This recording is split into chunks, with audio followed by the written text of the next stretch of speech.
let us know about the linear programming problems. That's a chapter 12 of your book.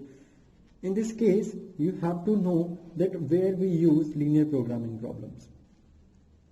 Clear? Firstly, for example, in our general problem, if suppose you are a shopkeeper, you have two items here.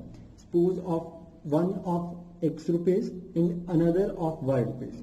And on the first item, you got profit on selling. And on second, you also got some profit on selling. That is, if you have X rupees cost of first item and you have Y rupees, that is cost of second item that you purchase actually, and in this case if you sell it, you will get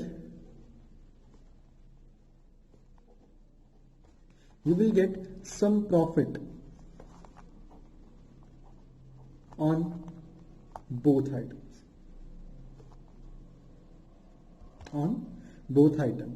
Let us suppose in the case of X, in the first item you got Z rupees as a profit,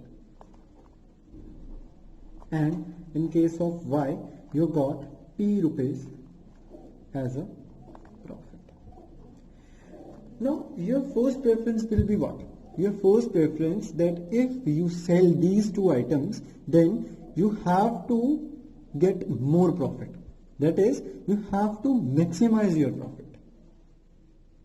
Got my point? That is, in this case of linear programming problems, you will discuss how you can change, you can maximize or minimize. In some cases, you can take it as a minimization, because if you got, in this case, if you got loss,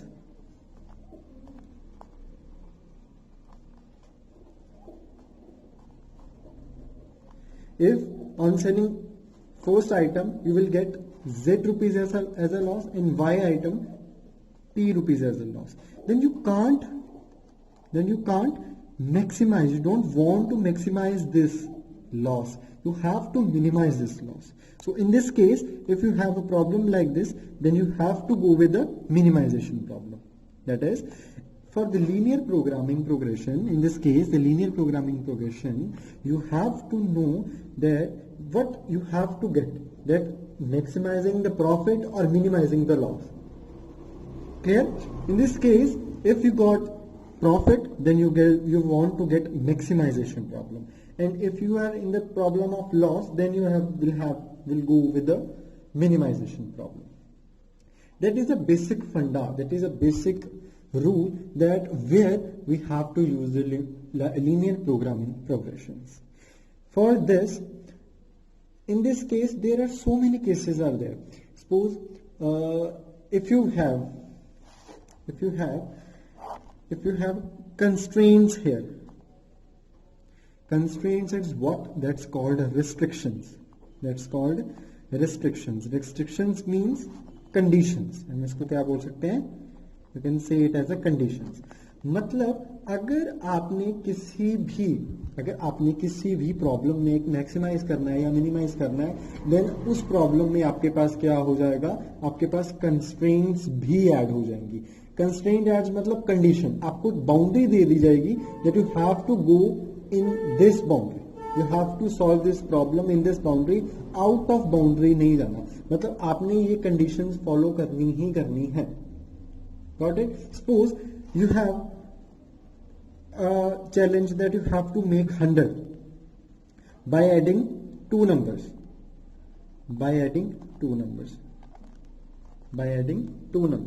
Then there are so many cases, that is 1 and 99, 2 and 98, got my point, 3 and 97, सभी का सम 100 है. But यहाँ पे अगर मैं constraint लगा दूं, एक कंस्ट्रेंट लगा दी मैंने, एक कंस्ट्रेंट क्या लगाई, that both numbers must be equal. अभी आपके पास कितने नंबर बचे? एक, that is 50 plus 50 is 100. Here with the help of constraint it will refine. ये प्रॉब्लम रिफाइन होगी, मतलब आपके पास जो इतनी बड़ी प्रॉब्लम थी that you have to deal that problem in so many cases, then with the help of constraint this problem remains of one case. Clear? अब क्या करना है, इसके सम जो रूल्स हैं जो हमने अभी तक पढ़ने हैं, that is called, first is that is standard results and standard definition objective function. Firstly, it is called a linear programming. It is called linear programming. Linear means both the variables are in 1 degree, are of 1 degree. This implies ये सारे के सारे जो x y होंगे इनमें square cube नहीं होगा, variables होंगे, दैट्स कॉल्ड x y, हम उसको वेरिएबल्स बोलते थे. अब in the case of linear programming progression या problems, objective function is what? Objective function, जो फंक्शन अगर आपको अभी मैक्सिमाइजेशन या मिनिमाइजेशन या प्रॉफिट है, जो प्रॉफिट है वो आपको एक फंक्शन के रूप में दिया जाएगा, that is in the form of z. एक फंक्शन की फॉर्म में आपको प्रॉफिट दिया जाएगा. प्रॉफिट मतलब suppose like this, z is equal to A X plus B Y. अब इसमें ऑब्जेक्टिव फंक्शन है क्या, देखो ध्यान से. A is a profit, suppose, on first item, and B is a profit on second item. And what are X and Y? X and Y are variables. In the case of linear program, these are called decision variables. These are called decision variables. These are called decision variables. ये x and y है क्या? Number of items first item, that is called number of second item. मतलब अगर एक item पे a rupees profit हो रहा है तो x आइटम्स पे कितना होगा, दैट इज ax. एंड अगर b रुपीज सेकेंड आइटम पे प्रॉफिट हो रहा है, देन टोटल आइटम्स कितनी थी second, y, that is by. Total profit is by, and total profit is ax plus by. That is called a function here. अभी objective function which is in the form of function, ये profit actually, ठीक है, ये एक function है for the profit. अभी इसको maximize या minimize करना पड़ेगा. जिस function को हम maximize और minimize करेंगे उसको हम क्या बोलेंगे, objective function. That's called objective function. Got it? Now we have to discuss further about constraints. That's a second step in the LPP. Constraints are what? These are restrictions and conditions. Restrictions are what? आपको पहले बता दिया कि आपके पास इतना stock है, आपने इतना ही मंगवाना है, दैट्स अ रिस्ट्रिक्शन. आपके पास इतनी ही इन्वेस्टमेंट है, you can do investment of such rupees, some rupees, then you have to go with that condition. तो ये सारी कंडीशंस है, इनको हम क्या बोलेंगे, constraints.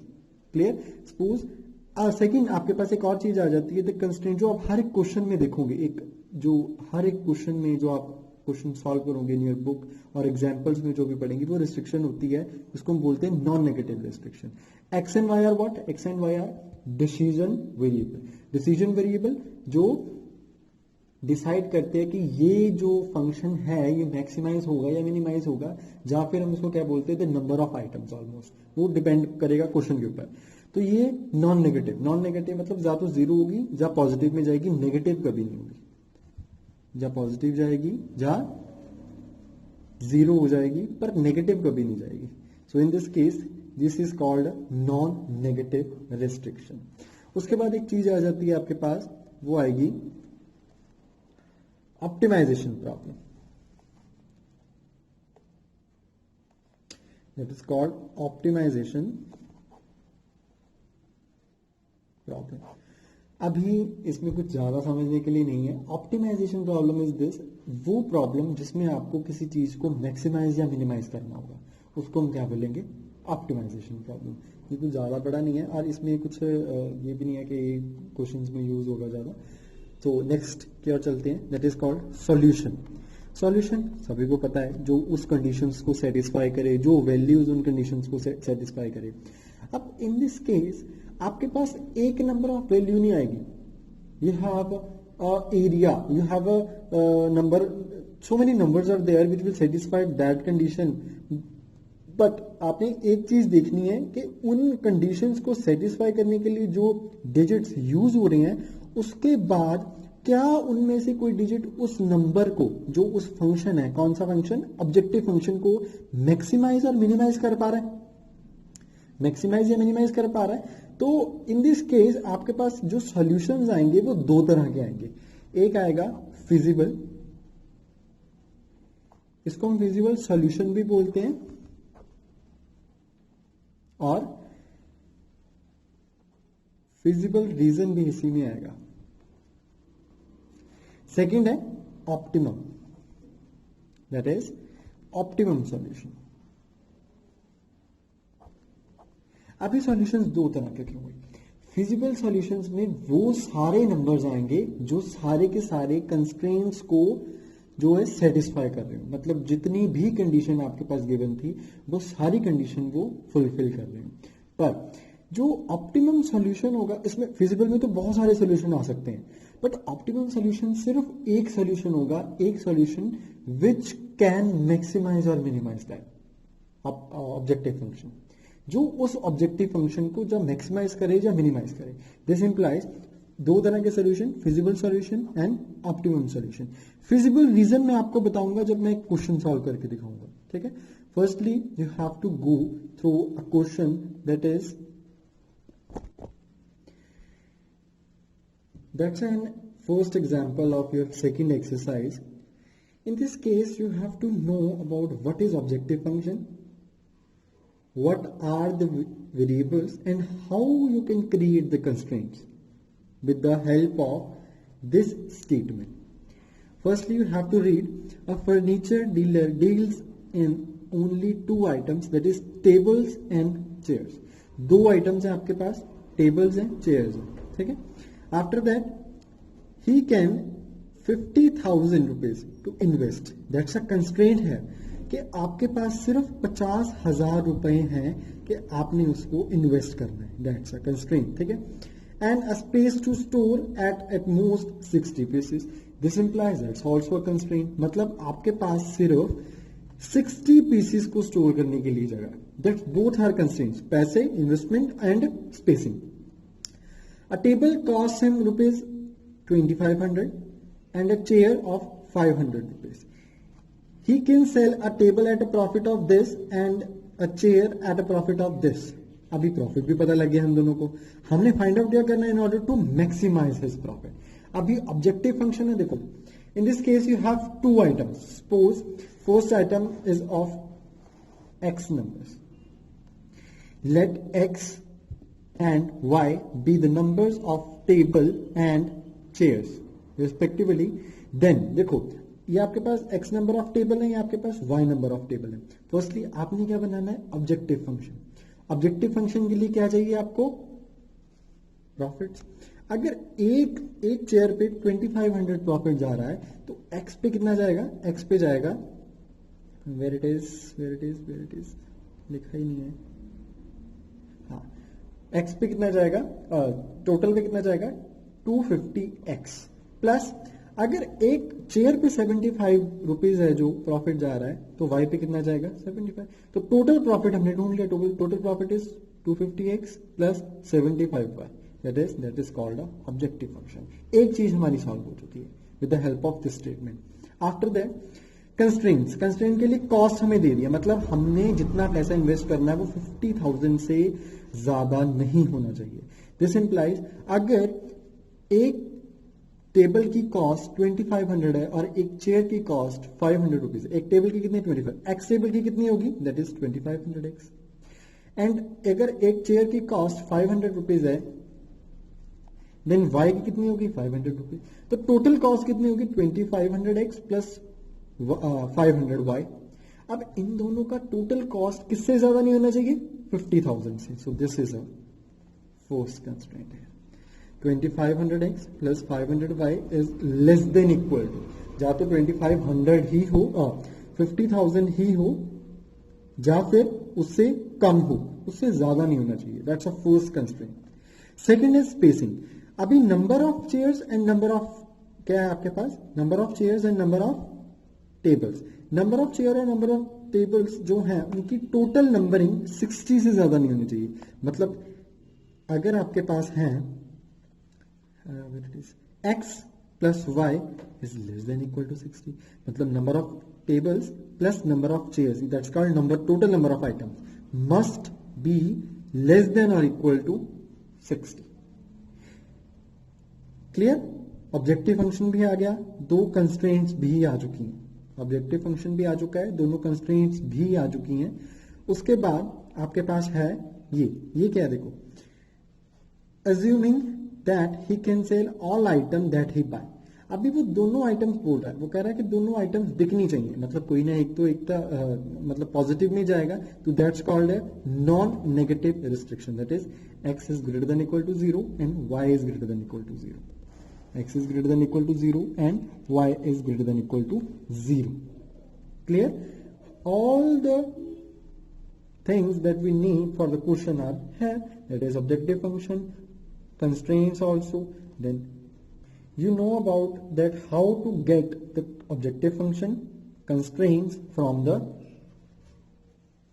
statement. Clear? In this case आगे का काम बड़ा इजी है, आगे ज्यादा वो नहीं है, आगे का बहुत इजी है. फर्स्टली आपको ये चीजें अगर बनानी आ गई, दिस इंप्लाइज आपका वो क्वेश्चन भी सॉल्व हो जाएगा. परफेक्ट. Thank you. नेक्स्ट